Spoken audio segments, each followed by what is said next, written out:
Oke, pernah nggak sih kalian ngebayangin skenario yang kayaknya mustahil, tapi justru itu yang bikin seru? Nah, hari ini kita bakal coba lakukan itu. Kita akan memetakan sebuah jalur hipotetis perjalanan Chelsea menuju final Liga Champions 2025-26. Kira-kira sejarah bisa terulang lagi nggak ya? Perjalanan ini jelas nggak akan gampang. Mereka sama sekali bukan unggulan. Manajernya pun baru, datang di tengah-tengah musim, Liam Rosenyor. Tapi, ya buat Chelsea situasi kayak gini tuh justru udah biasa banget buat mereka. Ini adalah zona nyaman mereka. Ini polanya aneh banget kan? Seolah-olah klub ini tuh punya DNA khusus buat sukses justru pas lagi di tengah krisis. Coba ingat deh, di Matteo tahun 2012, terus Tuchel di 2021. Keduanya datang sebagai pengganti, pulangnya malah bawa trofi si kuping besar. Nah, pertanyaannya sekarang, apa takdir yang sama juga nungguin Rossenior? Oke, jalan menuju final di Budapest udah kelihatan di depan mata. Dan ini dia, 4 rintangan super besar yang harus mereka lewati. Setiap langkah ini bakal jadi ujian berat, mulai dari babak 16 besar sampai laga puncaknya nanti. Dan perjalanan mereka di fase gugur ini langsung dimulai dengan ujian paling berat yang bisa dibayangkan. Gak ada pemanasan, gak ada lawan enteng. Mereka harus langsung berhadapan dengan sang juara bertahan. Kalau lihat di atas kertas ya jelas Chelsea itu underdog. Tapi kan sepak bola nggak dimainin di atas kertas ya kan? Performa PSG yang lagi goyah itu bisa jadi celah buat mereka. Lagian, ingat, di pertemuan terakhir di kompetisi besar, Chelsea pernah ngalahin mereka. Jadi ini bukan sekedar pertandingan biasa, ini pertarungan mental. Nah, seandainya mereka berhasil menaklukkan sang juara, hadiahnya apa? Kesempatan buat menyalakan kembali salah satu rivalitas paling panas dalam sejarah sepak bola Eropa. Buat yang ngikutin bola di era pertengahan 2000-an, pasti ingat deh, duel Chelsea lawan Liverpool di Eropa itu jaminan drama. Ada gol hantu, kartu merah kontroversial, atmosfernya, wah panas banget. Jadi potensi ketemu lagi ini bukan cuma soal pertandingan, tapi ini soal saga yang bakal ngebangkitin semua kenangan itu lagi. Kalaupun lolos dari perempat final, rintangannya bakal makin besar lagi. Di semifinal, udah ada 3 raksasa Eropa yang siap menghadang, masing-masing dengan kekuatan dan ambisinya sendiri.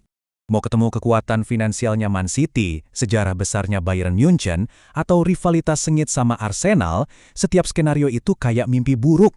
Nggak ada jalan pintas sama sekali buat ke final. Setiap pilihan ini rasanya kayak racun. Coba bayangin deh, harus lawan Bayern yang diperkuat sama mantan striker mereka sendiri, Nicolas Jackson. Itu narasinya pasti sakit banget. Atau harus lawan Arsenal di Derby London yang mempertaruhkan segalanya. Udah deh, di tahap ini tuh nggak ada lagi yang namanya undian menguntungkan. Dan setelah melewati semua itu, setelah menyingkirkan para raksasa satu persatu, akhirnya mereka sampai di panggung impian Budapest. Tinggal satu pertandingan lagi, 90 menit untuk jadi abadi. Terus, siapa yang bakal mereka hadapi di final? Nah, di sisi lain undian, ada campuran yang bahaya banget. Ada rival domestik kayak Tottenham, ada juga kekuatan tradisional Eropa kayak Barcelona. Siapapun lawannya, ini udah pasti bakal jadi pertarungan para titan. Inilah momen penentuannya. Buat menangin trofi ini, mereka nggak bisa lagi berharap sama keberuntungan. Mereka harus siap ngalahin tim terbaik, siapapun itu, dan buktiin kalau status underdog mereka itu cuma tulisan di atas kertas.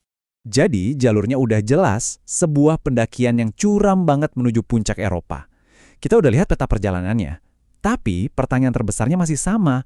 Tim Chelsea yang sekarang ini, apa beneran punya mental, kualitas, dan takdir buat menaklukkannya sekali lagi? Coba gimana menurut kalian? Oke, mari kita bedah sebuah misi besar, gimana caranya Arsenal bisa menaklukkan Liga Champions. Perjalanan menuju final di Budapest ini bukan sekedar soal menang atau kalah ya, tapi ini adalah sebuah pembuktian untuk meraih gelar paling bergengsi di Eropa. Dan target ini bukan main-main loh, datangnya langsung dari Mikel Arteta sendiri. Buat dia, final di Budapest itu harga mati. Sebuah pencapaian yang bakal bikin musim luar biasa The Gunners jadi sempurna. Jadi tujuannya udah jelas dari awal. Dan ini bukan cuma omong kosong ya, fondasinya tuh udah kuat. Musim lalu aja mereka bisa sampai semifinal.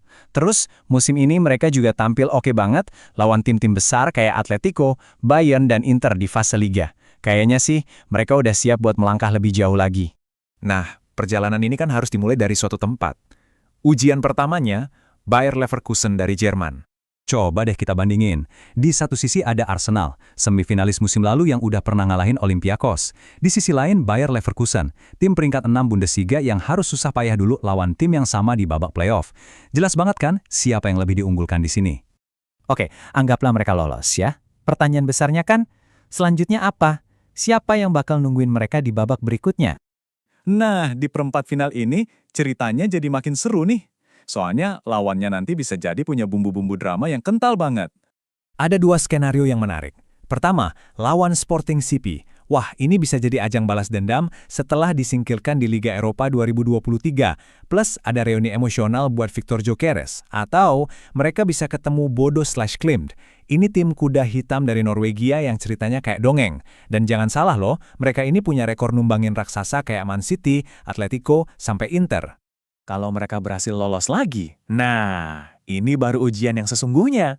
Semifinal. Disinilah para penantang sejati bakal diuji habis-habisan. Dan coba lihat calon lawannya, macam-macam banget. Bisa jadi derby London Utara yang super panas lawan Tottenham di panggung Eropa. Bisa juga duel fisik abis-abisan lawan Newcastle atau Atletico Madrid.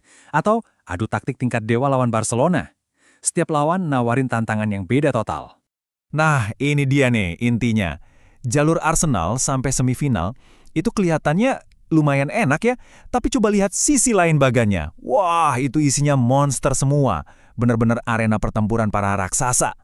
Ini yang bikin kita bertanya-tanya. Kalau Arsenal berhasil sampai final, siapa nih yang kira-kira bakal jadi lawan mereka di Budapest? Lihat deh, bedanya jauh banget kan? Di satu sisi, jalur Arsenal. Di sisi lain, itu udah kayak jalur neraka. Isinya ada Manchester City, Real Madrid, Bayern Munchen, Chelsea, Liverpool, sama PSG. Gila kan? Ini benar-benar nunjukin kalau undian kali ini tuh nguntungin banget buat The Gunners. Paling nggak sampai final nanti.